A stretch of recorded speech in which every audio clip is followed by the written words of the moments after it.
여러분도 잘 아시는 얘기지만요. 세월호 사고 당시에 우리는 세월호 이준석 성장의 아주 무책임한 그런 모습을 보면서 치를 떨고 그리고 아주 분개했던 그러한 민족입니다. 아이들한테는 배에 가만히 있으라 그러고 자기는 얌체처럼 이제 빠져나왔던 그 무책임했던 모습, 그것 때문에 얼마나 많은 아이들이 아까운 생명을 잃었습니까? 그런데 이 무책임한 이러한 상황은 이것만이 아니었던 것 같습니다. 이번 주에 북한을 탈출한 우리 기순병사의 수술을 맡았던 이국종 교수의 강의를 제가 들을 기회가 있었습니다. 거기에 보면은 조금 충격적인 얘기가 나오게 되는데요. 한 2분 30초짜리 영상인데 잠깐 보시겠습니다. 여러분이 보시다시피 세월호 사고 당시에 분명히 응급구조 헬기들이 출동할 수 있었다라는 것입니다. 그러나 가만히 그냥 자리만 지키고 있었다는 거죠. 이게 너무 충격적인 얘기입니다. 제가 이 강의에서 제가 감동을 받은 것은 이 부분입니다. 누구 하나 이 죽어가는 어린 생명에 대해서 책임지려고 하지 않을 때 설사 자기에게 불이익이 생길 수도 있는 상황에서 자신이라도 출동을 해서 이제 그들을 책임지려고 했던 사람이 있었다라고 하는 그 사실에 대해서 저는 감동하지 않을 수가 없었던 것입니다. 참 이 감동 스토리, 이런 감동 스토리가 혹시 여러분 성경에도 나온다는 사실을 아십니까? 바로 오늘 우리가 함께 읽은 말씀이 바로 그 말씀입니다. 오늘 말씀은 무화과 나무와 또 그 열매 그리고 포도나무, 포도원 지기에 관한 그러한 말씀입니다. 오늘 말씀을 이해하기 위해서 우리는 먼저 무화과 나무가 어떤 나무인가 라고 하는 것을 우리가 좀 알 필요가 있습니다.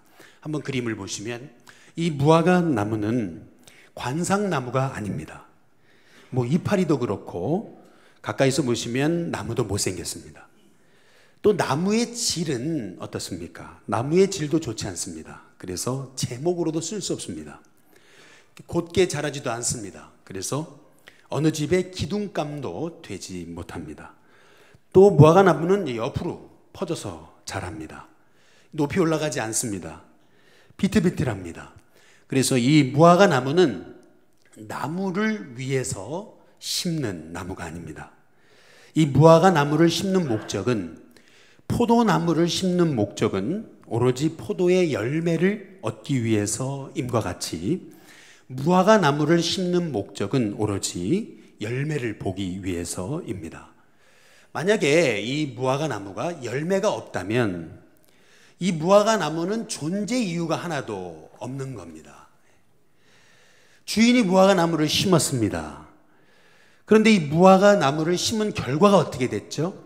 우리 누가복음 13장 한번 6절에 보시면은 이에 비유로 말씀하시되 한 사람이 포도원에 무화과 나무를 심은 것이 있더니 와서 그 열매를 구하였으나 그 다음 어떻게 됐습니까?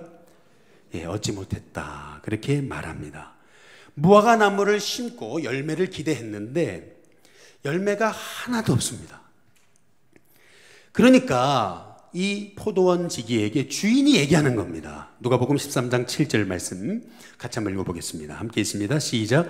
포도원 지기에게 이르되 내가 3년을 와서 이 무화과 나무에서 열매를 구하되 얻지 못하니 찍어버리라. 어찌 땅만 버리게 하겠느냐. 1년을 기다려봤습니다. 열매 없습니다. 2년을 기다려봤어요. 그래도 열매 없습니다. 혹시나 해서 3년을 기다려봤습니다. 그런데도 열매가 없다는 겁니다. 그러니까 당연히 이 무화과 나무를 찍어버려야 된다라고 말씀하고 있는 것입니다. 여기서 우리가 주목해 볼 게 세 가지가 있습니다. 먼저 첫 번째는 뭐냐면 주인이 이 포도원 지기를 책망하지 않았다는 겁니다. 나무가 열매를 못 맺어요. 나무가 병들었어요. 그러면 누구를 책망해야 되는 겁니까? 나무를 가꾼 이 포도원 지기를 책망하는 것은 당연한 것입니다. 아니 뭐 했냐 말이죠. 거름 주지 않았냐. 아니 왜 가지치기 안 했냐. 왜 땅을 바로 고르지 않았냐. 당연히 사람을 책망해야 되는 게 정상입니다. 그런데 오늘 여기 보면은 성경에 주인이 포도원지기를 책망했다는 얘기가 없습니다. 포도원지기를 책망하지 않았다는 얘기는 이 포도원지기가 최선을 다했다는 겁니다. 자기가 맡은 책임을 다했다는 것을 볼 수가 있습니다. 그런데도 이 무화과 나무에 열매가 없어요. 그렇다면 이것이 의미하는 바가 뭡니까? 이것이 의미하는 바는 두 번째로 나무가 나쁘다는 겁니다. 나무가 나쁘든지 아니면 나무가 잘못됐든지 병들었든지 라고 하는 얘기입니다. 한마디로 이 나무는 쓸모없는 나무라는 것입니다. 결국 주인이 어떤 결정을 내리는 거냐 하면 누가복음 13장 7절에 말씀해 보니까 찍어버리라는 겁니다. 어찌 땅만 축내게 하겠느냐, 찍어버려라. 이것이 바로 주인의 결정이었습니다. 여러분 잘 아시다시피 우리 일신교회 여기 옆에 본당 옆에 교육관에 이렇게 올라오시다 보면은 옆에 나무 하나가 있습니다. 근데 이 나무가 이게 잎이 잘 안 나잖아요. 그러니까 많은 분들이 저한테 뭐라 그러냐면은 아니 목사님 저거 빨리 잘라버리자고. 아니 저 흉측한 나무가 자리만 차지하고 있는 거 아니냐고, 빨리 잘라버리자고. 이제 이런 분들이 있습니다. 그런데 바로 잘라내지 않는 이유가 뭡니까? 1년도 기다려봤고 또 지금 2년 또 3년을 기다리고 있는 이유가 뭡니까? 그것은 뭐냐면 혹시나 살아나지는 않을까, 혹시나 잎이 나지는 않을까라는 기대감이 있어서 기다려보는 겁니다. 그러나 1년을 기다리고 2년을 기다리고 3년을 기다렸는데도 잎이 나지 않고 꽃이 피지 않는다면 당연히 주인의 입장에서는 잘라버리는 것은 당연한 것 아니겠습니까? 여기에서 의미하는 신학적인 의미가 아주 중요한 의미가 있습니다. 한번 따라해 보겠습니다. 분명히 심판은 있다. 오늘 여기서 말씀하시는 아주 중요한 첫 번째 신학적인 의미가 있습니다. 그것은 뭐냐면 분명히 하나님의 심판은 있다는 겁니다. 하나님의 심판도 유예 기간이 있습니다. 1년을 기다리시고 2년을 기다리시고 3년을 기다리십니다. 한 영혼이 예수님 앞에 돌아오기까지 하나님은 기다리세요. 그 영혼이 돌아오기까지 기다리십니다. 그러나 우리가 기억해야 되는 건 뭐냐면 끝까지 기다리지는 않습니다. 이것이 의미하는 게 뭐냐면 하나님은 무조건적인 사랑의 하나님이십니다. 하나님의 사랑은 한번 따라해 보겠습니다. 아가페의 사랑. 무조건적입니다. 무조건적으로 우리를 사랑하세요. 그 어떤 사람도 주님 앞에 나오면 다 용서받을 수 있습니다. 그러나 우리가 잊지 말아야 되는 것은 하나님의 사랑은 무조건적이지만 무제한적은 아니라는 겁니다. 반드시 하나님은 기다리시다가 다시 오십니다. 심판의 때가 있습니다. 반드시 한번 따라해 보겠습니다. 끝이 있다. 반드시 주님이 오시는 끝이 있다라는 것이 오늘 성경의 메시지입니다. 어떤 사람은 이런 얘기를 해요. 어떻게 사랑의 하나님이 어떻게 지옥을 만들 수 있느냐. 하나님이 사랑의 하나님이 맞다면 다 천국 보내야 되는 거 아니냐. 이제 이런 얘기를 가끔 하십니다. 그러나 이제 이런 얘기가 나오는 것은 하나님이 말씀하시는 그 사랑의 의미를 잘 몰라서 그럽니다. 참 사랑은요, 무조건 오냐 해주는 게 사랑이 아닙니다. 무조건 오냐 해주면 그 사람을 망칠 수 있습니다. 그렇기 때문에 사랑하기 때문에 때로는 매를 들어야 되는 것이 그게 진짜 사랑이라는 것입니다. 그래서 하나님의 사랑은 사랑과 공의가 이 균형이 잡힌 사랑을 하나님의 사랑이다라고 얘기하는 겁니다. 어떤 사람이 이제 죄를 범해서 종신형을 받게 됐습니다. 그래서 교도소에 들어갔습니다. 얼마나 절망적이겠습니까? 그때 어머니가 찾아갔습니다. 어머니가 아들을 보면서 어쩌면 좋냐 하면서 아들 앞에 눈물을 흘립니다. 그런데 눈물 흘리는 그 엄마를 향해서 아들이 갑자기 엄마의 귀를 물었다 그러지 않습니까? 아니 왜 아들이 엄마의 귀를 물어요? 아들이 얘기하는 겁니다. 엄마 왜 내가 어렸을 때 내가 잘못할 때 왜 나에게 매를 안 들었냐고. 내가 잘못할 때 왜 나를 바른 길로 가라고 나에게 매를 들지 않으셨냐고. 엄마를 원망하더라는 거죠. 참사랑이란 뭐냐라고 했을 때 한 손으로는 끝까지 안아줍니다. 이것이 바로 하나님이 예수님을 보내신 우리를 구원하시고자 하셨던 무조건적인 사랑입니다. 그러나 참 사랑은 한쪽으로는 끝까지 안아주지만 그러나 한쪽으로는 그를 바로잡아야 되기 때문에 매를 둘 수밖에 없는 것, 그것이 참 사랑이라는 겁니다. 신명기 32장 한번 10절을 보시면 여호와께서 그를 자기의 뭐같이 지키셨다고요? 예, 한번 따라해 보겠습니다. 눈동자같이. 하나님이 우리를 눈동자같이 지키셨다라는 말씀의 의미는 그처럼 우리를 지켜보시고 우리를 사랑하신다라고 하는 그러한 말씀입니다.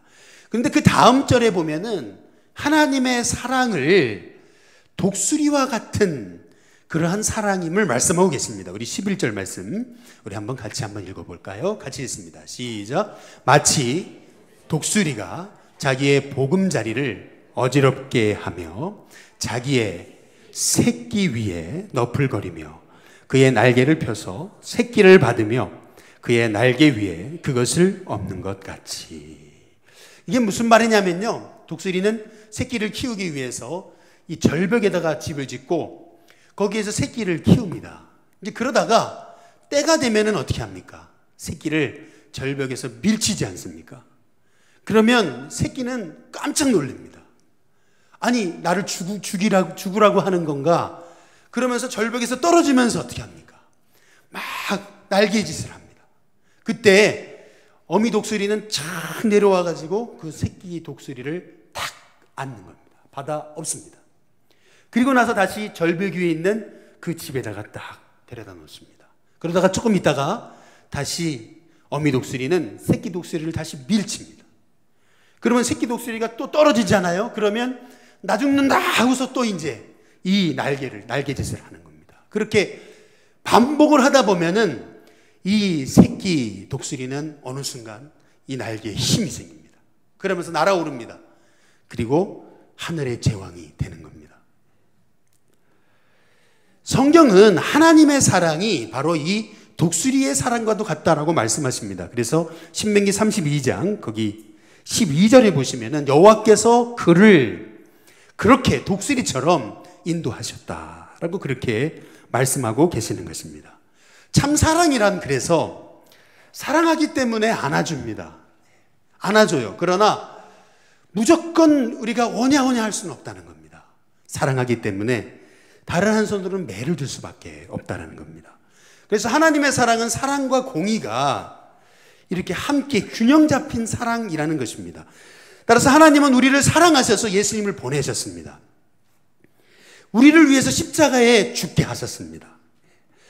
그러나 하나님은 우리를 기다리시지만, 돌아오기까지 기다리시지만 하나님은 끝까지 기다리시지 않습니다. 하나님은 심판이 있습니다. 끝이 있습니다.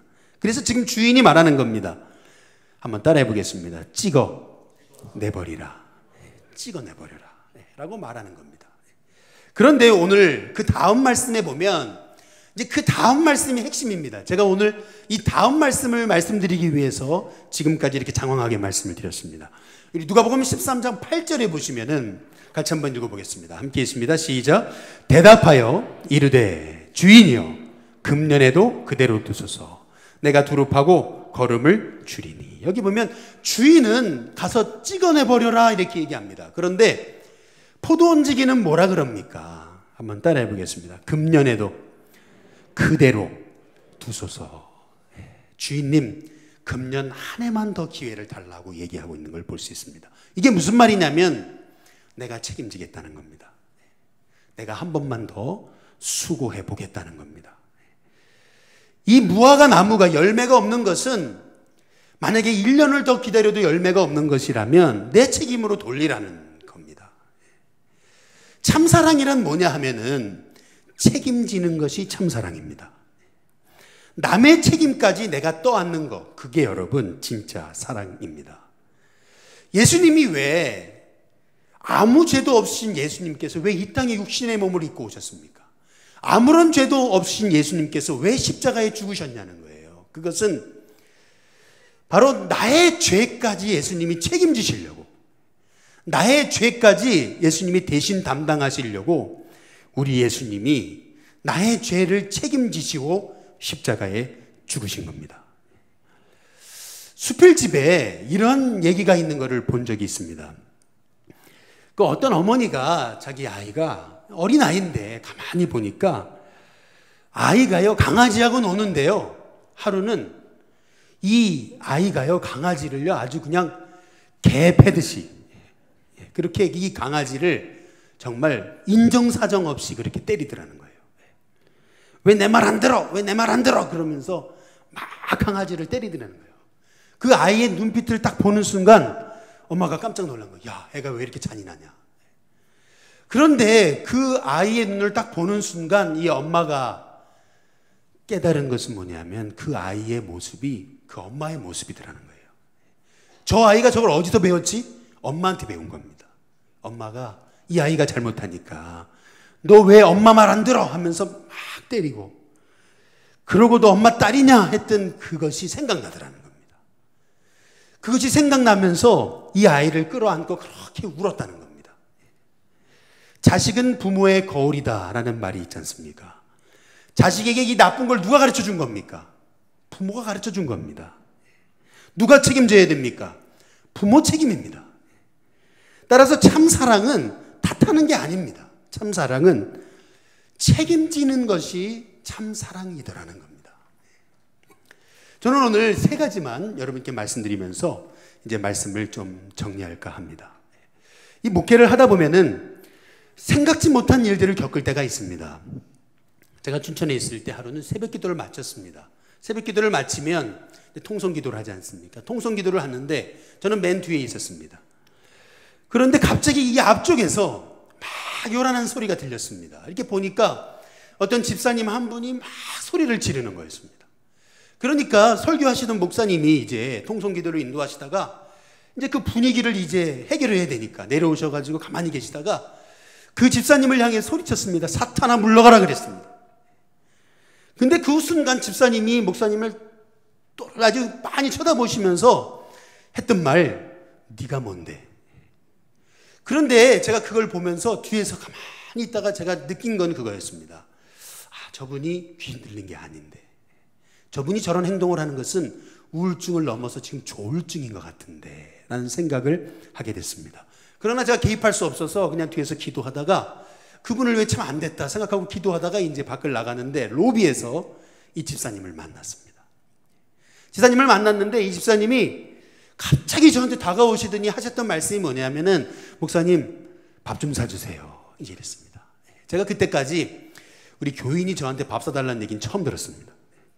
너무 당황을 했습니다. 그래가지고 야 이거 어떻게 할까 하다가 제가 거절을 잘 못하지 않습니까? 그래서 사드리겠다고 이제 그래서 교회 근처에 여기 있는 해장국집에 가자고 이제 그랬습니다. 그랬더니 그분이 목사님 자기가 잘 아는 해장국집이 있는데 거길 가시자고 그러면서 자기 차에 타라는 겁니다. 차에 타지 말았어야 되는데 할렐루야. 차에 타지 말았어야 되는데 차에 딱 탔는데 제가 뒷자리에 탔습니다. 그분이 앞에 차에 운전하고 딱 차에 타는 순간 이분이요 과속을 하기 시작하는데요. 신호 다 무시하고 카레이서였습니다. 그런데 정말 사고 안 나고 안전하게 해장국집까지 갔어요. 그리고 나서 이제 앉아가지고 해장국을 시켜가지고 해장국을 먹는데 이렇게 보니까 여러분 이분이요 해장국 사달라 그래 놓고 진짜 국물 한두 번 먹고 못 먹는 걸 봤습니다. 며칠 밤을 잠을 못 잤죠? 밥을 못 먹었죠? 이게 들어가겠습니까? 국물 몇 번 마시는 싶더니 못 먹어요. 그분이 이제 잘 이제 가게 해주고 그리고 나서 야 저분을 어떻게 도와야 되나는 생각을 하면서 기도하는데 딱 떠올랐던 권사님 한 분이 있었습니다. 그래서 그 권사님한테 이제 그 자초지종을 얘기해주고 그 집사님 좀 잘 좀 돌봐주시면 안 되겠냐고 좀 가서 찾아가 보시고 반찬도 해주시고 그리고 병원도 같이 가시고 좀 기도 좀 해달라고 이제 얘기를 했습니다. 뭐 다른 분들 같으면 뒤에서 손가락질만 하고 뭐 귀신 들렸다느니 상종도 안 하지 않습니까? 저도 참 부끄러운 건데요. 저도 이렇게 살기 바빠가지고 이제 그분이 눈에 안 보이니까 그때부터 이제 교회 안 나오시길래 눈에 안 보이니까 제 기억에도 없어졌습니다. 관심이 멀어졌어요. 그런데 얼마 후에 이분이 다시 나타났습니다. 너무 차분해졌어요, 사람이. 어떤 일이 벌어졌을까? 알고 보니까 이 권사님이 말이죠. 제가 부탁한 이 권사님이 하루가 멀도록 이 집사님을 찾아간 겁니다. 가서 반찬해 주고요. 그리고 병원도 같이 가고. 그러면서 이 집사님이 달라졌던 것을 제가 알았습니다.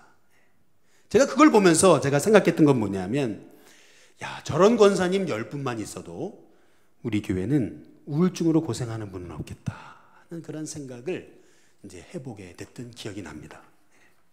보세요. 목회자도 통제를 못했던 사람입니다. 아무도 통제가 안 될 정도로 우울증을 넘어 조울증까지 왔던 그 집사님인데, 한 분이 그 영혼을 책임지니까요. 어떤 일이 벌어집니까? 그 집사님 변화되잖아요. 저는 여기 포도원지기가 그런 사람이라고 생각합니다.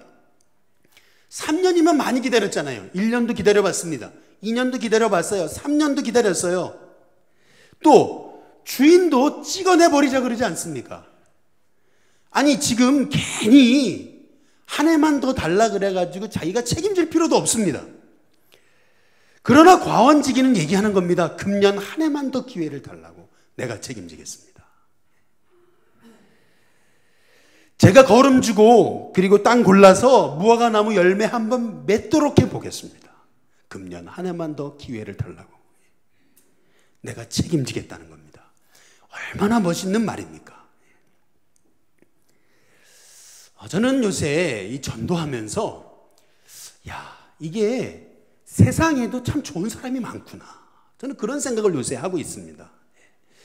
이게 교회 안에만 착한 사람이 있는 게 아니고 세상 중에도 믿지 않는 사람 중에도 착한 사람이 많구나. 저는 그 생각을 합니다. 그래서 더 열심히 전도해야 되겠다는 생각을 합니다. 이제 그 이유가 뭐냐면, 여기 계셔서 참 죄송한데, 우리 교회 그 세 가족 중에 우리 여기 미주 아파트 우리 회장님 계시잖아요. 참 저는 그분의 말을 듣고 이게 그렇게 제가 참 도전을 받았어요. 이게 왜냐하면 작은 노인정이에요. 그런데 어려운 할머니들 많으시다고 점심 아주 정성스럽게 준비해 주시고, 또 댁에 가실 때 저녁 못 드실까 봐서 저녁도 반찬까지 다 이렇게 싸서 드린다. 보면은 봄, 가을에 할머니들 이렇게 식사 대접한다고 그거 하려고 그렇게 몸부림을 치시다가, 여러분 노인정에 무슨 버스가 있습니까? 없으니까 우리 교회에 전화가 왔어요. 이 봉고차 좀 빌려달라고. 그래서 제가, 아니 봉고차 빌려줄 게 아니라 사역자들이 아예 봉고차 끌고 가가지고 모시고 갔다 오라 그랬어요. 보니까요, 이 노인정 이 재정이 넉넉하지 않잖아요. 그러니까 쌀도 얻어야 되고 김치도 얻어야 되고 하니까 여기저기 찾아가면서 발품을 하면서 그렇게 애쓰시고, 또 이제 드디어 우리 일신교회 전도돼 가지고 나오셨는데 보니까 책임이 있으니까 한 주도 안 빠지잖아요. 저는 그거 보면서 목회자보다 낫다 그랬습니다. 1980년대 여러분 미국 메이저리그에 팀 벌크라고 하는 그런 야구 선수가 있었습니다. 이 사람은 당시 연봉만 $200만 벌어들이던 사람이었습니다. 그런데 갑자기 이 사람이 34살에 은퇴를 합니다. 아니, 아직도 한참 뛸 수 있는 실력도 있고 건강도 있었는데 갑자기 은퇴 선언을 합니다.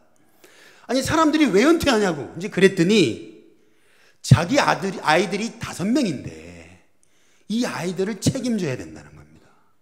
근데 그 5명의 아이들이 어떤 아이들이냐면은 중증 장애를 가진 입양아들이라는 겁니다. 자기가 낳은 아이들도 아니고. 왜 은퇴하시냐라고 얘기를 들어보니까 이 아이들이요, 이 아이들 중에 2명이 한국 아이들이거든요. 근데 이 아이들이 어떤 아이들이냐면은 조산아로 태어나가지고 심장에 구멍이 뚫린 아이, 갑상선, 정신질환이 있는 아이, 태어날 때 이 오른손이 없는 아이, 길거리에 버려진 족부장의 아이들이더라는 겁니다. 왜 은퇴하느냐라는 그 질문에 하나님이 이 아이들을 맡겨주셨는데, 자기에게 맡겨주셨는데, 이 맡겨주신 아이들 잘 책임지고 돌보려고 하다 보니까 더 이상 야구선수 생활을 못하겠더라는 거예요. 근데 그들이 뜻밖의 고백을 합니다. 그게 뭐냐 하면은 우리가 이 불쌍한 아이들 입양해서 그들의 운명을 바꿔주는 줄 알았더니, 왜냐하면은 이 아이들 당장이라도 누가 돌봐주지 않으면은 곧 죽을 것 같은 아이들이었다는 거예요. 그런데 그 불쌍한 아이들 입양해서 내가 그 아이들의 운명을 바꿔주는 줄 알았더니 그게 아니더라는 거예요. 그 아이들이 자기의 운명을 바꿔줬다는 거예요. 왜냐하면 그 아이들로 인해서 진정한 감사가 뭔지 알았다는 거예요. 그 아이들로 인해서 진정한 행복이 뭔지 알았다는 거예요. 무엇보다 중요한 것은 그 아이들로 인해서 우리가 진짜 그리스도인이 되었다는 겁니다. 여러분 참 멋지지 않으시냐는 거예요. 죄가 없으신 분입니다. 그런데 육신의 몸을 입고 이 땅에 오셨어요. 죄가 없으신 분입니다. 그런데 십자가에 우리 대신 우리의 죄를 책임지시고 예수님 십자가에 죽으셨잖아요. 죄를 다 담당하셨잖아요. 대신 짊어지셨잖아요.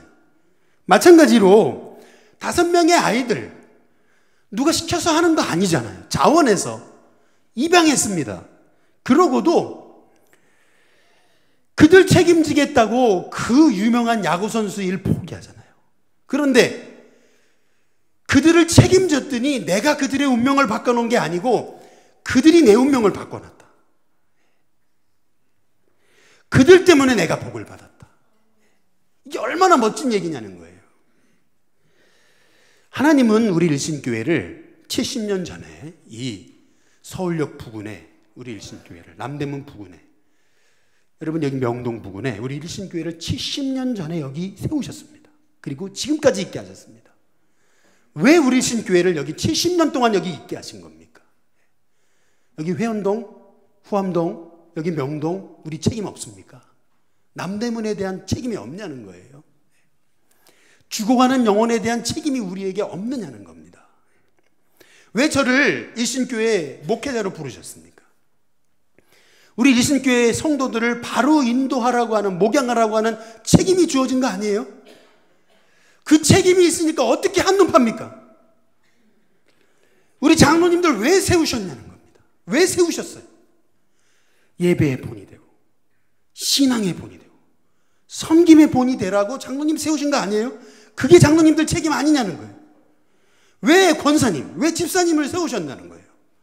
우리 일신교회 건강한 교회로 하나님 만드시고자 하는 그 책임을 주신 거 아니냐는 거예요. 여러분 2017년 참 수고하셨습니다. 우리 옆에 분한테 한번 인사해 보겠습니다. 2017년 수고하셨습니다. 한번 인사해 보겠습니다. 우리 한 번 더 인사하겠습니다. 책임 잘 감당하셨습니다. 마지막으로 이렇게 인사해 보겠습니다. 참 멋지십니다.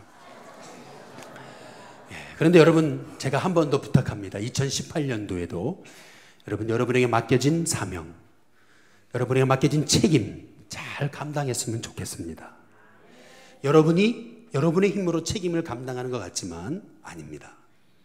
여러분에게 맡겨진 책임이 여러분의 운명을 바꿀 수 있습니다. 여러분에게 그 맡겨진 책임을 무겁다 그러지 마세요. 그 책임은 복입니다.